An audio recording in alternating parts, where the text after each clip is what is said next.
इस देश में धार्मिक युद्ध भड़काने के लिए केवल और केवल सुप्रीम कोर्ट जिम्मेवार है। सुप्रीम कोर्ट अपनी सीमा से बाहर जा रहा है। भारत की सबसे बड़ी अदालत पर सवाल उठाने वाले ये शख्स कौन हैं? कहां रहते हैं? क्या करते हैं? क्या आपको पता है कि इनके इस एक बयान ने देश में एक नई राजनीतिक बहस छेड़ दी है? इन्होंने इतना बड़ा आरोप देश की टॉप कोर्ट पर कैसे लगा दिया? क्या ये कोई बहुत पावरफुल शख्स हैं? आइए जानते हैं इन सारे सवालों के जवाब। नमस्ते, मैं हूं वसीम और आप देख रहे हैं एनडीटीवी। एक बात तो सच है कि सुप्रीम कोर्ट पर सवाल उठाने वाले ये शख्स पावरफुल तो हैं। ये शख्स सत्ताधारी बीजेपी के सांसद हैं, करोड़ों के मालिक हैं, कई बंगले हैं इनके पास। नाम है डॉक्टर निशिकांत दुबे। चलिए एक नज़र सुप्रीम कोर्ट को कटघरे में खड़ा करने वाले निशिकांत दुबे के निजी जीवन पर भी डालते हैं इस रिपोर्ट में। निशिकांत दुबे का जन्म 28 जनवरी 1969 को बिहार के भागलपुर जिले के भवानीपुर में हुआ था। उन्होंने अपनी शुरुआती शिक्षा भागलपुर से पूरी की और फिर भागलपुर के मारवाड़ी कॉलेज से ग्रेजुएशन भी किया।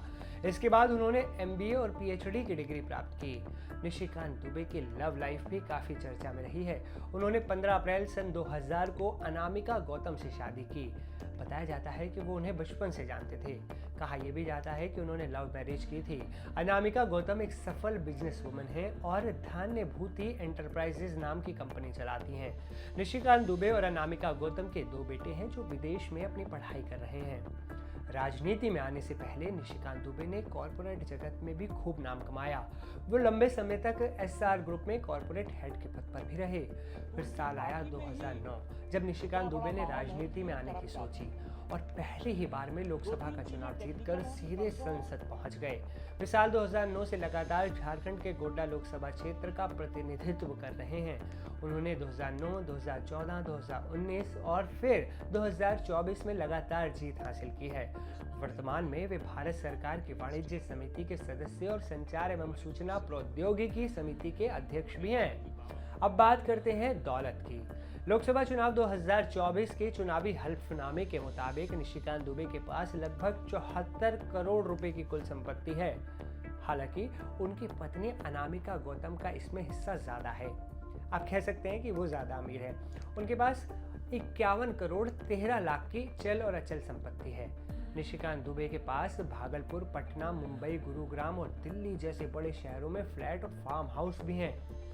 तो ये थी उन डॉक्टर निशिकांत दुबे के निजी जीवन की एक झलक जिन्होंने सुप्रीम कोर्ट पर सवाल उठाकर एक नई बहस को जन्म दे दिया है। इस वीडियो में फिलहाल इतना ही, लेकिन जाते जाते आपको निशिकांत दुबे का वो पूरा बयान भी सुना देते हैं जो उन्होंने सुप्रीम कोर्ट के खिलाफ दे दिया है। वीडियो पसंद आया हो तो इसे लाइक और शेयर जरूर कीजिएगा। मिलेंगे एक और नई वीडियो में। आप कहीं जाइएगा नहीं, निशिकांत दुबे का वो बयान तो सुनते जाइए। आर्टिकल 368 कहता है कि इस देश के संविधान को, पार्लियामेंट को सभी कानून बनाने का अधिकार है। कानून की व्याख्या करने का अधिकार सुप्रीम कोर्ट का है। वो कह रहा है कि 3 महीने में जो है राष्ट्रपति बता दें कि क्या करना है, 3 महीने में गवर्नर बता दें कि क्या करना है। और उसके बाद आज जो है ये देश राम, कृष्ण, सीता, राधा, 12 ज्योतिर्लिंग से लेकर 51 शक्तिपीठ का है। सनातन की परंपरा है, लाखों साल की परंपरा है। आप जब राम मंदिर का विषय होता है तो आप राम मंदिर में कहते हो कि कागज दिखाओ, कागज दिखाओ। कृष्ण जन्मभूमि का मामला आएगा मथुरा में तो कहोगे कागज दिखाओ। आप जब शिव की बात होगी, ज्ञानवापी मस्जिद की बात आएगी, कागज दिखाओ। और आज केवल आप मुगलों के आने के बाद जो मस्जिद बने हैं उसके लिए कहते हैं कि आप कागज कहां से दिखाओ। इस देश में धार्मिक युद्ध भड़काने के लिए केवल और केवल सुप्रीम कोर्ट जिम्मेवार है। सुप्रीम कोर्ट का एकमात्र उद्देश्य है show me the face will show you the law. Supreme court अपनी सीमा से बाहर जा रहा है। सुप्रीम कोर्ट की सीमा यह है कि भारत का संविधान जिस कानून को बनाया उस कानून की उसको व्याख्या करनी है, और यदि वो व्याख्या नहीं कर सकती है और सब कुछ के लिए सुप्रीम कोर्ट जाना है तो इस संसद का कोई मतलब नहीं है, विधानसभा का कोई मतलब नहीं है, उसको बंद कर देना चाहिए। जो अपॉइंटिंग अथॉरिटी है उसको आप निर्देश कैसे दे सकते हैं?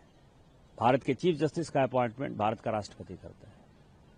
इस देश का कानून भारत का पार्लियामेंट बनाता है। उस पार्लियामेंट को आप डिक्टेट करेंगे? 5 जज बेंच की, जो मैं आपको बताऊं कि नजीर की एक जजमेंट है, 1942 की प्रिवी काउंसिल की जजमेंट है, उसमें यह कहा गया कि जहां कानून नहीं लिखा हुआ है उसके बारे में यदि प्रीवी काउंसिल या सुप्रीम कोर्ट कोई जजमेंट देती है तो बात समझ में आती है।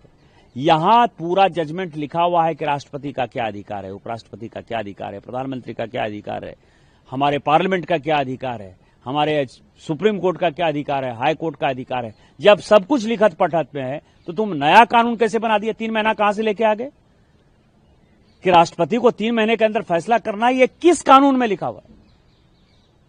इसका मतलब यह है कि आप इस देश को एनार्की की तरफ ले जाना चाहते हो, और एनार्की जो है इस देश में बर्दाश्त नहीं होगी। जब नया कानून आएगा, जब नया पार्लियामेंट बैठेगा, इसके ऊपर विस्तृत चर्चा होगी और फिर से नेशनल जुडिशियल अकाउंटिंग सिस्टम जो हमने NJAC बनाया था, जिसमें कि राष्ट्रपति का चुनाव कैसे होगा, प्रधानमंत्री का कैसे चुनाव होगा, वो तो संविधान में लिखा हुआ है, लेकिन आपके भाई भतीजावाद के आधार पर जज का चुनाव नहीं होगा। शेड्यूल कास्ट जज नहीं है, शेड्यूल ट्राइब जज नहीं है, OBC जज नहीं है। मैक्सिमम 78-80% जो है, 78-80% जो है केवल और केवल जो है सवर्ण जाति के जो है जज बैठे हुए हैं, और आप अपना कानून चलाओगे। ये कानून नहीं चलेगा।